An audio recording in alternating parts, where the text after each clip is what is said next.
you guys kind of helped me. Okay. First time, I talked about my church and the crazy things they were doing. And ever since I called, they now outed me, claiming I'm now an atheist. Oh, no. Well, you're listed here. I'm just going to vouch for you. Our screeners have listed you as a theist. So just because Kay has called the show does not make him an atheist. We also do take calls from theists, and in fact, we prioritize them. But here's the problem. Here's the huge problem. I've been questioning everything I've been told, everything I've been taught.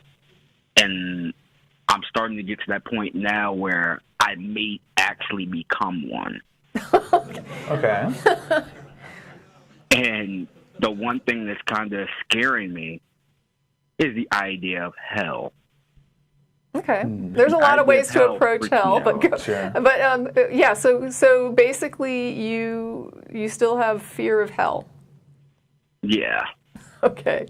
Here's the thing, though. We had a caller on just a minute ago who said one of the things that he rebutted people with is that you can't really help what you believe, right? I mean, you're presented with evidence and you believe whatever you believe about it. And unless someone can convince you, present something to you that changes your mind, you tend to just sort of go with what you're convinced of, regardless if it's good reasons, bad. It doesn't matter. Whatever convinces you of something is, in the end, you're just going to believe what you're convinced of, correct?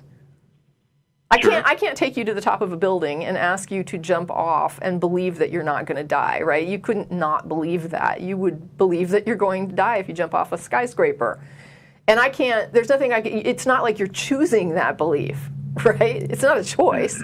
You're compelled to believe it because of the evidence that you have seen about what happens to people when they fall from a great height, correct? Yeah. Okay. If God is going to torture you for eternity because of what you believe, there's not too much you can really do about it. That's just I'm good.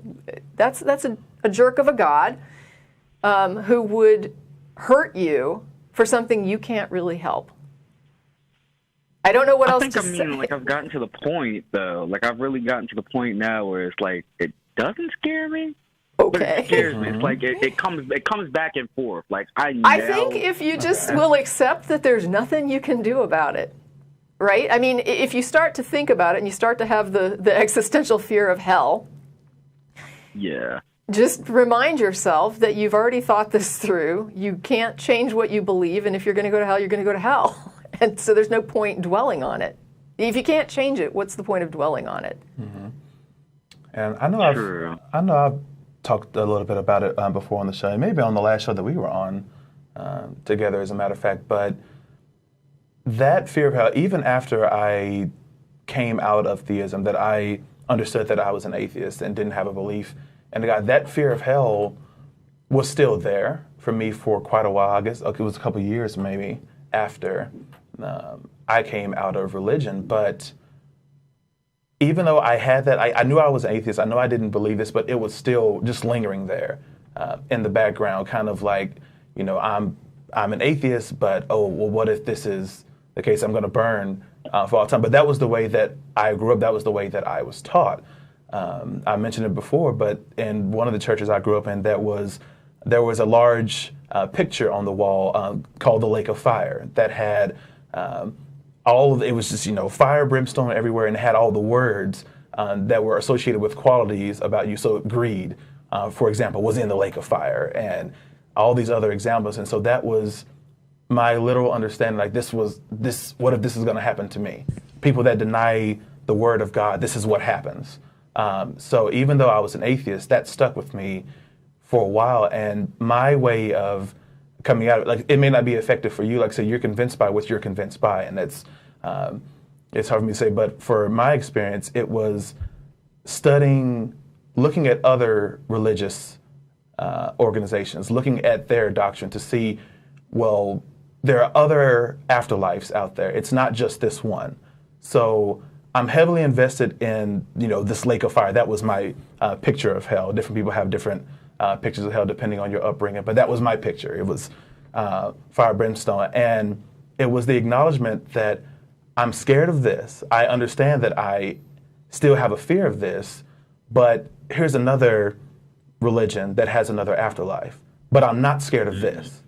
I have no fear of the underworld, say for example, or I didn't have any other fears tied to those other worlds, even though some of them can be pretty horrible.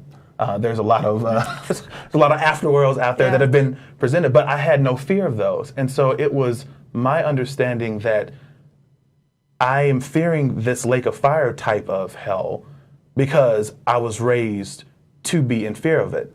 If I was raised in a different religion, I would be in fear of some other type of hell. And so looking at it, like just from a bird's eye view, looking at it, putting them on the same level with each other, to say that this afterlife is no more plausible than this other one, depending on what part of the world I grew up in and what religion I was brought up in. So why should I fear this particular type of hell when I have no fear or acknowledgement or even care about these other afterworlds, these other afterlives that are there? And so I kind of, looking at it in that way, that's what kind of, over time, it wasn't an immediate thing. I won't say this is like, oh, it was just pop and it was done. But over time, it was just like, why should I keep a fear of this?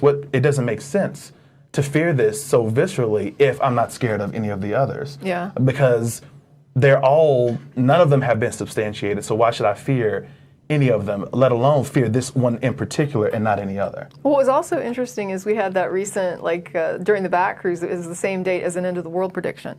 And it made me laugh because when I was involved in Christianity, one of the beliefs we had was, nobody knew the time or the date, whatever. So when we would hear these end of the world predictions that other Christians believed, we would just kind of laugh like, oh, that's ridiculous. And I'm going to assume that you don't freak out and sell your house every time you hear an end of the world prediction. Is that correct? No. Right. No, it's ridiculous. I don't care. Yeah.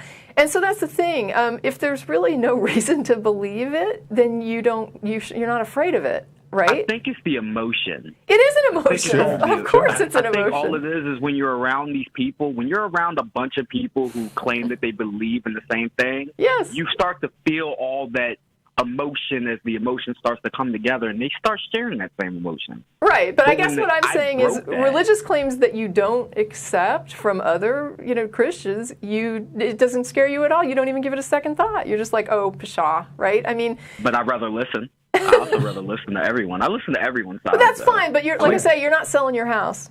Right, and that's the thing. It's the thing with hell is you have to just when you come to be able to see it in the same light as other claims of threats that you don't accept as true, then this will probably subside. Now, I will say that there are some people who say I've been an atheist for many years and I still fear hell, and they know it's not rational, but like you say, it's just an emotional thing with them. And that's I don't know how to fix that. It's like I think it's just something that we're raised with. Yeah, absolutely. Some atheists are raised that way, raised Christian, and then once they learn and start studying more their own religion or other religions, they start to see. The claims don't really add up. So. All right. Well, I don't know if that helps at all. You might go. Oh, it does. Okay. You can go to our blog and talk to some people about whether they fear hell and how they got past it. That might be useful. Sure, because I don't think there's any shortage of people having that experience. Thanks, Kay. We're going to let you go. Yep. All right. Bye-bye. Take care.